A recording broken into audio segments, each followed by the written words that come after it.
മനസ്സിലാവും. മോഹൻലാൽ നായകനായി എത്തിയ എമ്പുരാൻ 9ാം ദിവസത്തിലേക്ക് എത്തിയിരിക്കുകയാണ്.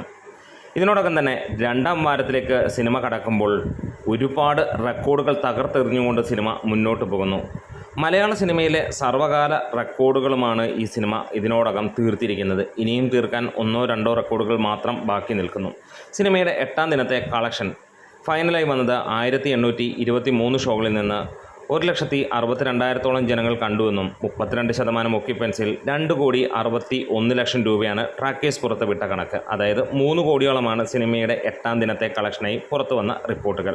കേരളത്തിൽ ആദ്യമായിട്ടാണ് ഇത്രയും ഒരു ഇടിവ് വരുന്നത്. 5 കോടിക്ക് താഴെയുള്ള ആ ഒരു കളക്ഷൻ 7 ദിനത്തിന് വരെയും ഉണ്ടായില്ല. 7ാം ദിനം കഴിഞ്ഞപ്പോൾ 8ാം ദിനത്തിൽ മാത്രമാണ് അങ്ങനെ ഒരു സംഭവം ഉണ്ടാകുന്നത്. ഒരു വർക്കിംഗ് ഡേയിലാണ് അങ്ങനെ കാര്യങ്ങൾ എത്തിയിരിക്കുന്നത്. എന്തായാലും ഇതിനോടകം തന്നെ സിനിമ 70 കോടി എന്നുള്ള ആ ഒരു മൈൽ സ്റ്റോണിലേക്ക് എത്തിയിരിക്കുകയാണ്. ചാനൽ സബ്സ്ക്രൈബ് ചെയ്യുന്ന കാര്യം ഒന്ന് പരിഗണിക്കണമെന്ന് അഭ്യർത്ഥിക്കുന്നു. നിങ്ങളുടെ സപ്പോർട്ട് ഉണ്ടെങ്കിൽ എത്രയും പെട്ടെന്ന് നമ്മൾ 10,000 സബ്സ്ക്രൈബേഴ്സിലേക്ക് എത്തുന്നതാണ്. ഇനി നമ്മൾ പറയാൻ പോകുന്നത് കുറച്ചും കൂടെ ഡീറ്റെയിൽഡ് ആയിട്ടുള്ള കളക്ഷനും കാര്യങ്ങളുമൊക്കെയാണ്.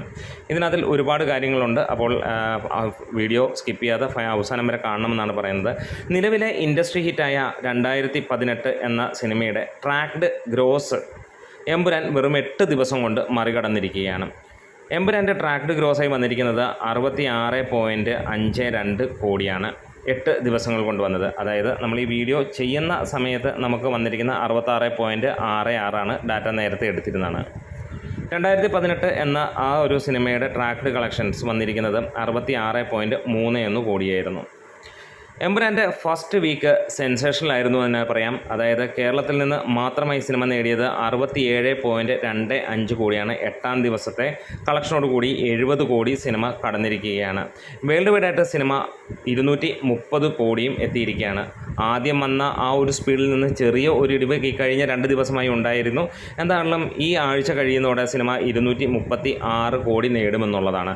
ഇതിനിടയിൽ മഞ്ഞുമൽ ബോയ്സിൻ്റെ റെക്കോർഡാണ് സിനിമയ്ക്ക് തകർക്കാനുള്ളതായി പറയപ്പെടുന്നത്. പക്ഷേ ആ ഒരു റെയ്ഡും കാര്യങ്ങളുമൊക്കെ കഴിഞ്ഞപ്പോൾ മഞ്ഞുമൽ ബോയ്സിൻ്റെ ഡാറ്റ വന്നിരിക്കുന്നത് 140 കോടി എന്നുള്ളതാണ്. പക്ഷേ സോഷ്യൽ മീഡിയയിൽ പലരും ഇപ്പോഴും അതിനെ 240 കോടിക്ക് മുകളിൽ വാഴ്ത്തിക്കൊണ്ടിരിക്കുന്നുണ്ട്. അങ്ങനെ നോക്കിയാൽ പോലും സിനിമ വരുന്ന ആഴ്ചയിൽ അതിനെയും മറികടക്കും. അതായത് മലയാളത്തിൽ മൊത്തത്തിൽ ഏറ്റവും കൂടുതൽ കളക്ഷൻ നേടുന്ന സിനിമയായി എമ്പുരാൻ മാറും എന്നുള്ളതാണ്. ഓൾറെഡി ആ ഒരു ടാസ്ക് ഇത് കംപ്ലീറ്റ് ചെയ്തിരിക്കുന്നതാണ്. ഇനിയും റെസ്റ്റ് ഓഫ് ഇന്ത്യയിൽ നിന്ന് സിനിമയ്ക്ക് 30 കോടിയാണ് വന്നിരിക്കുന്നത്. കഴിഞ്ഞ ദിവസങ്ങളിൽ തന്നെ ഈ ഒരു റിപ്പോർട്ടുകൾ വന്നു. ഇന്ന് അതിൻ്റെ സ്ഥിരീകരിച്ച ഒഫീഷ്യലായിട്ടുള്ള റിപ്പോർട്ടുകൾ വന്നിരിക്കുകയാണ്. ഒഫീഷ്യലായിട്ട് അവരുടെ ടീം തന്നെ അല്ലെങ്കിൽ എമ്പുരാൻ ടീം തന്നെ ഇതിൻ്റെ ഒരു പോസ്റ്റർ കൊണ്ടുവന്നിരിക്കുന്നു. 30 കോടി റെസ്റ്റ് ഓഫ് ഇന്ത്യയിൽ നിന്ന് നേടി. ഈ ഒരു 30 കോടിയിൽ 10 കോടിയും കർണാടകത്തിൽ നിന്ന് വന്നു എന്ന് പറയുമ്പോൾ അത് മറ്റൊരു ചരിത്രമാവുകയാണ്. ഇനി നമുക്ക് എമ്പുരാൻ്റെ മൊത്തത്തിൽ ഉള്ള കളക്ഷൻ എങ്ങനെയായിരുന്നു കർണാടക ബോക്സ് ഓഫീസ് എന്നുള്ളത് നോക്കാം. അതായത് എമ്പുരാന് മുന്നേ ഇതിൽ കൂടുതൽ കളക്ഷൻ നേടിയതും ഇതിനൊപ്പം നേടിയതുമൊക്കെ ആയിട്ടുള്ള സിനിമകൾ. ഗോട്ട് ലൈഫ് അല്ലെങ്കിൽ ആടുജീവിതം എന്ന സിനിമ 19.75 കോടിയാണ് കർണാടക ബോക്സ് ഓഫീസിൽ നിന്ന് നേടിയതായി റിപ്പോർട്ടുകൾ വരുന്നത്. ആവേശം 25 കോടിക്ക് മുകളിലാണ് നേടിയതായിട്ടും അതുപോലെ തന്നെ മാർക്കോ 28 കോടിയോളമാണ് കർണാടക ബോക്സ് ഓഫീസിൽ നിന്ന് നേടിയതായി വരുന്നത്. എമ്പുരാൻ തൊട്ട് മുന്നിലാണ് നിൽക്കുന്നത്. അതിൻ്റെ മുകളിൽ നിൽക്കുമ്പോൾ 30 കോടി 52 ലക്ഷം രൂപയാണ് സിനിമ നേടിയിരിക്കുന്നത്. എമ്പുരാന് തൊട്ടു മുന്നിൽ നിൽക്കുന്ന പ്രേമലുവാണ് 30 കോടി 90 ലക്ഷം രൂപ. അതായത് നാളെ കൊണ്ട് ഈ സിനിമ പ്രേമലുവിൻ്റെ റെക്കോർഡ് തീർക്കും എന്നുള്ളത് ഉറപ്പാവുകയാണ്. പക്ഷേ ഇനിയുള്ളത് മഞ്ഞുമൽ ബോയ്സിൻ്റെ റെക്കോർഡാണ്. അത് എങ്ങനെയാണ് എന്നുള്ളത് നമുക്ക് കാണേണ്ടിയിരിക്കുന്നു. എന്താണെങ്കിലും അതൊരു നമുക്ക് കാണാൻ കഴിഞ്ഞിരിക്കുന്നത് 95.65 കോടി എന്നുള്ള ലെവലിലാണ് നമുക്ക് കാണാൻ കഴിഞ്ഞിരിക്കുന്നത്. അതായത് കേരളത്തിന് പുറത്തുള്ള ട്രാക്ഡ് കളക്ഷൻസാണ് നമ്മൾ ഇതുവരെ പറഞ്ഞത്. കർണാടകത്തിൽ നിന്ന് 10 കോടിയാണ് സിനിമ നേടിയതെങ്കിൽ ഇപ്പോൾ കേരളത്തിന് പുറത്ത് അതായത് ഇന്ത്യക്കകത്തും കേരളത്തിന് പുറത്തുമുള്ള കളക്ഷൻ നേടിയ ഏറ്റവും ഉയർന്ന സിനിമകളാണ്. അത് മഞ്ഞുമൽ ബോയ്സ് തന്നെയാണ് ഇപ്പോഴും മുന്നിൽ നിൽക്കുന്നത്. അങ്ങനെ 3ാം പൊസിഷനിൽ നിൽക്കുന്ന സിനിമ 2ാം പൊസിഷനിലേക്ക് എത്തുന്നതായിരിക്കും.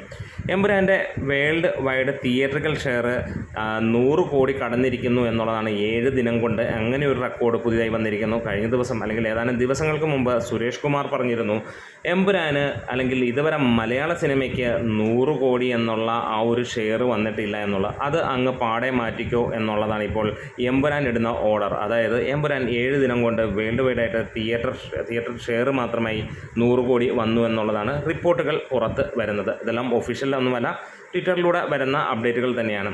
ഇനിയും എമ്പുരാൻ 7 ദിനം കൊണ്ട് നേടിയ കളക്ഷൻ നമുക്ക് ഒന്ന് നോക്കാം. വേൾഡ് വൈഡ് ആണ് പറയുന്നത്. ആദ്യ ദിനം സിനിമ നേടിയത് 67 കോടിയോളം ആണ്. അത് രണ്ടാം ദിവസം സിനിമ 34.5 കോടിയോളമാണ് നേടിയതായി റിപ്പോർട്ടുകൾ സൂചിപ്പിക്കുന്നത്. മൂന്നാം ദിവസം നേരിയ വർധനവ് 35 കോടി എന്നുള്ളതാണ്. രണ്ടാം ദിവസം സ്വാഭാവികമായും നമ്മൾ ചിന്തിക്കുന്ന അല്ലെങ്കിൽ അങ്ങനെ ഒരു കണക്കുണ്ട്, ആദ്യ ദിനത്തേക്കാൾ കുറവായിരിക്കും. ഒട്ടുമിക്ക 99% സിനിമയ്ക്കും അങ്ങനെ തന്നെയാണ് കാര്യങ്ങൾ വരുന്നത്. നാലാം ദിവസം 39.1 കോടിയാണ് വന്നിരിക്കുന്നത്. അത് ഒരു ഞായറാഴ്ചയാണ്. ആ ഞായറാഴ്ച നമുക്കറിയാം ഫസ്റ്റ് സൺഡേ എന്ന് പറയുന്നത് ഏത് സിനിമയുടെയും സുവർണ ദിവസങ്ങളിലൊന്ന് തന്നെയാണ്. അങ്ങനെ ഇവിടെ എമ്പുരാനും അങ്ങനെ തന്നെയാണ് വന്നിരിക്കുന്നത്. ഡേ 5 നമുക്ക് കാണാൻ കഴിഞ്ഞു 26.2 കോടിയാണ് സിനിമയ്ക്ക് നേടാൻ കഴിഞ്ഞത്. ആറാം ദിനം വന്നിരിക്കുന്നത് 17.5 കോടിയാണ് സിനിമയ്ക്ക് വന്നത്. ഏഴാം ദിനം സിനിമ നേടിയത് 9.5 കോടിയോളമാണ്. അപ്രോക്സിമേറ്റ് കണക്കുകളാണ് പറയുന്നത്. എട്ടാം ദിനം ഒരുപക്ഷെ 6 തൊട്ട് 7.5 കോടി വരെ ആകാനുള്ള ചാൻസുകളുണ്ട്. അതിൻ്റെ അപ്ഡേറ്റുകൾ വന്നിട്ടില്ല എന്നുള്ളത് തന്നെയാണ്. എമ്പുരാൻ്റെ തമിഴ് വേർഷൻ 7 ദിനം കൊണ്ട് നേടിയ കളക്ഷൻസ് ഇപ്പോൾ പുറത്തു വരുമ്പോൾ അതിനകത്തിൽ തന്നെ 6 ദിനത്തെയാണ് ആദ്യം വന്നിരിക്കുന്നത്. 6 ദിനത്തെ 3.22 കോടിയാണ്. ഏഴാം ദിനം സിനിമ വന്നിരിക്കുന്നത് 28 ലക്ഷം രൂപയോളമാണ്. അതായത് സിനിമയ്ക്ക് ടോട്ടൽ 7 ദിനം കൊണ്ട് വന്നിരിക്കുന്നത് 3.5 കോടിയോളമായിട്ടാണ് നമുക്ക് കാണാൻ കഴിയുന്നത്.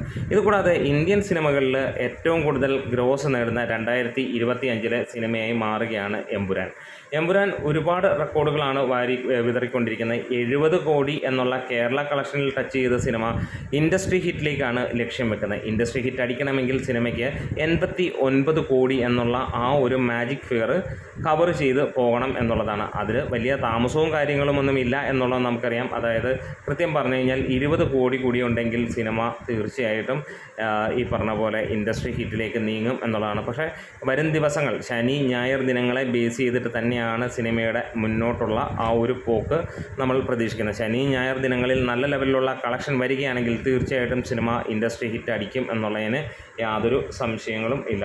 ഇതിനോടകം ഒരുപാട് സിനിമകളാണ് ഏപ്രിൽ 10 റിലീസ് ചെയ്യാനിരിക്കുന്നത്. മമ്മൂട്ടിയുടെ ബസൂക്ക, ആലപ്പുഴ ജിംഖാന, അങ്ങനെ തുടങ്ങുന്ന മരണമാസ് തുടങ്ങിയ സിനിമകളെല്ലാം തന്നെ ഇറങ്ങുന്നു. അതായത് തിയേറ്റർ ലഭ്യത വളരെയധികം കുറയുമെന്നുള്ളതാണ്. അപ്പം 10 മുമ്പ് തന്നെ ഇൻഡസ്ട്രി ഹിറ്റ് അടിക്കുക, അതായത് കൃത്യം പറഞ്ഞു കഴിഞ്ഞാൽ 6 ദിവസമുണ്ട്. ഈ 6 ദിവസത്തിനുള്ളിൽ സിനിമയ്ക്ക് വേണ്ടത് 20 കോടിയോളമാണ്. ആവറേജ് ഇപ്പോൾ നമുക്ക് കേരളത്തിൽ നിന്ന് കാണുന്നു 3 കോടിക്ക് മുകളിലായിട്ട്. അതായത് എങ്ങനെ പോയാലും സിനിമയ്ക്ക് തീർച്ചയായും ഇൻഡസ്ട്രി ഹിറ്റ് അടിക്കാൻ ഉള്ള ചാൻസുകൾ ഏറെ ആണ് എന്നുള്ളതാണ്. എന്നിരുന്നാലും അത് പ്രേക്ഷകരുടെ സപ്പോർട്ട് ഉണ്ടെങ്കിൽ മാത്രമാണ് അത്രത്തോളം ഗംഭീരമായിട്ട് സിനിമയ്ക്ക് കയറാനും കഴിയുകയുള്ളൂ. ഇനി സിനിമ വേൾഡ് വൈഡ് ആയിട്ടുള്ള കളക്ഷൻ ഇനി തീർക്കാനുള്ളത് ഈ പറഞ്ഞ പോലെ ആളുകൾ പറയുന്ന ആ ഒരു കണക്കാണ്. ആളുകൾ പറയുന്ന കണക്ക് എന്ന് പറഞ്ഞു കഴിഞ്ഞാൽ മഞ്ഞുമൽ ബോയ്സിൻ്റെ ആ ഒരു കളക്ഷൻ ആണ് തീർക്കാനുള്ളത്. ഓൾറെഡി നമ്മൾ പറഞ്ഞിരിക്കുന്നു ആ ഒരു കളക്ഷനൊക്കെ കടന്നതാണ്. ഇനി അതിനെക്കുറിച്ച് ചിന്തിക്കേണ്ടതില്ല. പക്ഷേ പലരും ഇന്നും അല്ലെങ്കിൽ നമ്മൾ പലപ്പോഴും കണക്കുകൾ പറയുമ്പോൾ ആളുകൾ ഒരിക്കലും അതിൽ നിന്ന് പിന്മാറില്ല. അതായതാണ് ഒരു മാസസ് ആസസ് എന്ന് വിളിക്കുന്ന ലെവലിൽ, അതായത് പൊതുജനം കഴുത എന്നുള്ള ലെവലിൽ സോഷ്യൽ മീഡിയ ആളുകളെ അങ്ങനെ തന്നെയാണ് ആക്കുന്നത്. എന്താണേലും മികച്ച രീതിയിലേക്ക് തന്നെ സിനിമ മുന്നോട്ട് പോയിക്കൊണ്ടിരിക്കുകയാണ്. അങ്ങനെ കൊടൂരമായിട്ടുള്ള ഒരു കളക്ഷനും കാര്യങ്ങളുമായി സിനിമ പോകുന്നപ്പോൾ സിനിമ 300 കോടി ക്ലബിലേക്ക് കയറുമോ എന്നുള്ളതാണ്. 300 കോടി ക്ലബ്ബാണ് സിനിമയുടെ ഒരു വലിയ ഒരു മൈൽ സ്റ്റോൺ. വമ്പൻ ബഡ്ജറ്റിലാണ് ഈ സിനിമ വന്നിരിക്കുന്നത്. അതുകൊണ്ട് തന്നെ അതൊരു വലിയ ഒരു ടാർഗറ്റാണ് സിനിമയ്ക്ക് വേണ്ടത്. കാത്തിരിക്കാം. നമുക്ക് കൂടുതൽ അപ്ഡേറ്റുകൾക്കും കാര്യമായി നമ്മുടെ വീഡിയോസ് ഇഷ്ടമെങ്കിൽ ഒന്ന് സപ്പോർട്ട് ചെയ്ത് തരണം.